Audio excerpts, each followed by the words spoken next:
Welcome back to RTOD, and even though marchintosh is over, we're still going to have some marchintosh fun today, because if you guess, this is about printing, but specifically, it is about my new ImageScribbler LocalSquawk option card. That's a mouthful.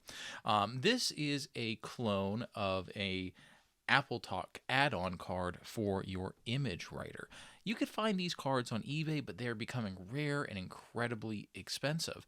There was a bunch made, but they're hidden away in printers that were probably recycled or thrown away, or who knows, maybe there is an ImageWriter that has it in that isn't on a network, or you wouldn't know until you've taken the printer apart. But this card right now is about $50. You can buy it from Joe's Computer Museum at JCM-1.com. I'll have links in the description. And this was masterfully reverse engineered by Ian Scott with help from Tom Barber. I think Tom provided him an original card. Tom, correct me down below. This is a absolutely beautiful card. The screen printing is just perfect. Everything about this card is amazing.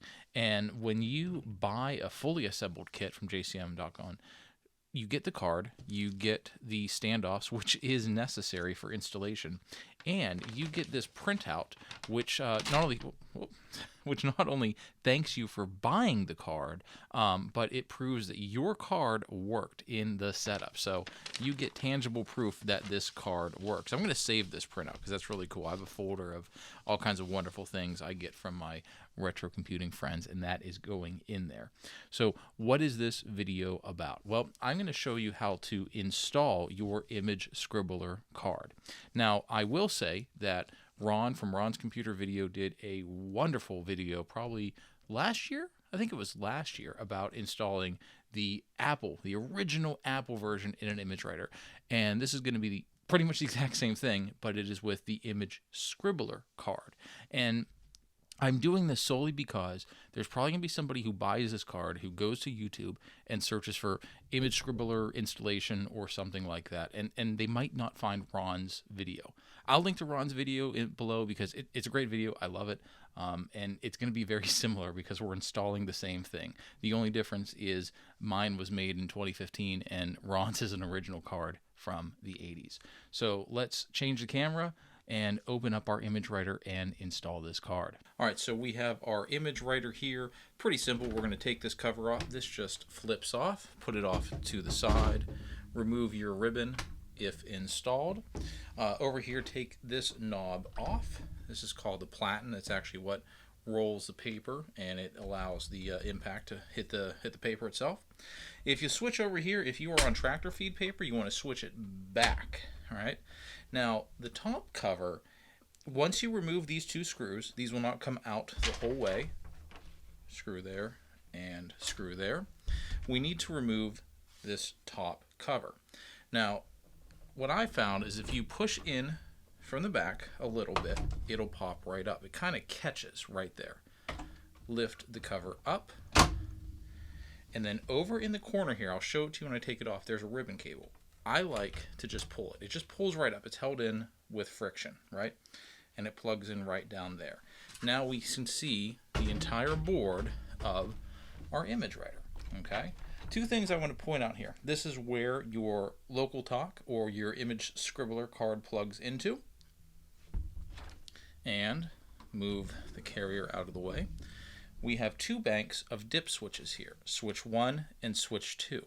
We need to flip one of these. So I'll get my screwdriver, and it's switch 4 on bank 2 that is currently up. We need to push it down.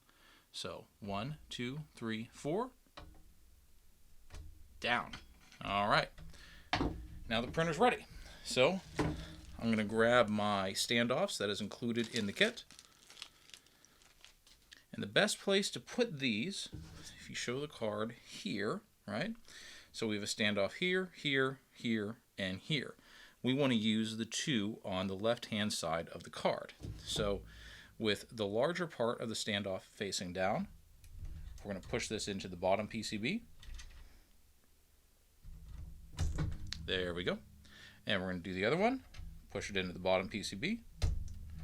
All right, now our card will not make contact because it's all through-hole solders here, right? So we don't want anything shaking around in here. And then push this out of the way. We're just going to line up our plugs.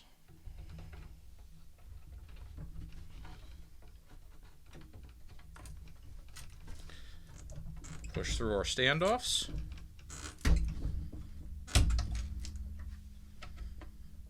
Okay, that's got a nice connection. And then the last thing you want to do, there is this grounding cable right here. And in the very corner, see if you can lift it up right down there. See where that screw is under this plug? You're going to plug your ground in. There we go. Do one final check.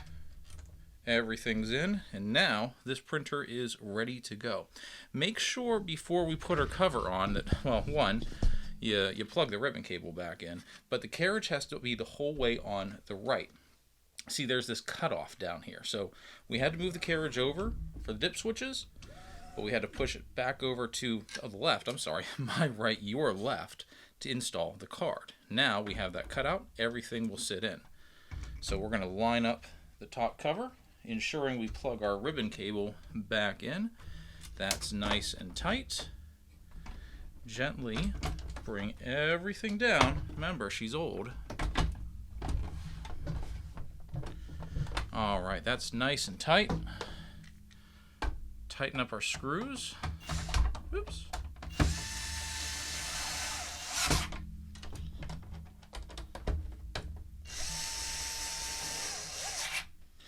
Not sponsored, but I love this Amazon Basics electric screwdriver. That is great. And anytime I use it, I just always go through with another manual screwdriver. I don't want it to be too tight, right? It's just a printer. It's not going to space. And then we'll put our ribbon in. Make sure you install it correctly. And then put the cover on. Put your knob on. I'm using tractor feed, so we'll flip it up. Now we're ready to go. But before we test it with a computer, we're going to run a self-test on this printer. So let me plug everything in, and we'll see if it shows the AppleTalk card is enabled. All right, so before we turn this on, anytime you want to do a test of an ImageWriter and you don't have a computer, you can hold down the form feed button and turn it on in the same time, and it'll do a test print.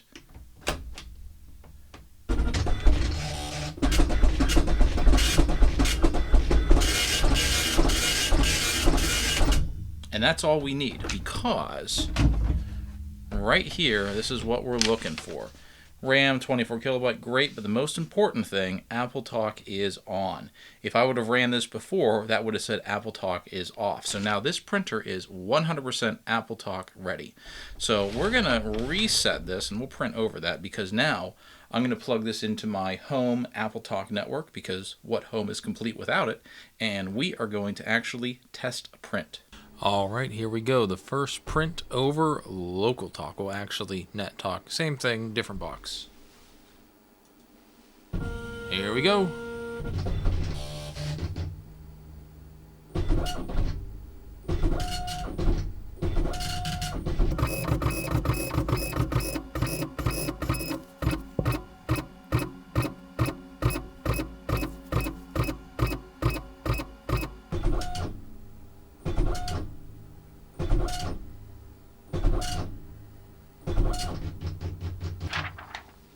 Alright, well I think that's going to wrap up this video on the ImageScribbler. If you buy one from JCM-1, you'll know how to install it. Quick little video. If you like what we're doing here at Retro Tech or Die, like, subscribe, tell your friends, and we'll catch you next time.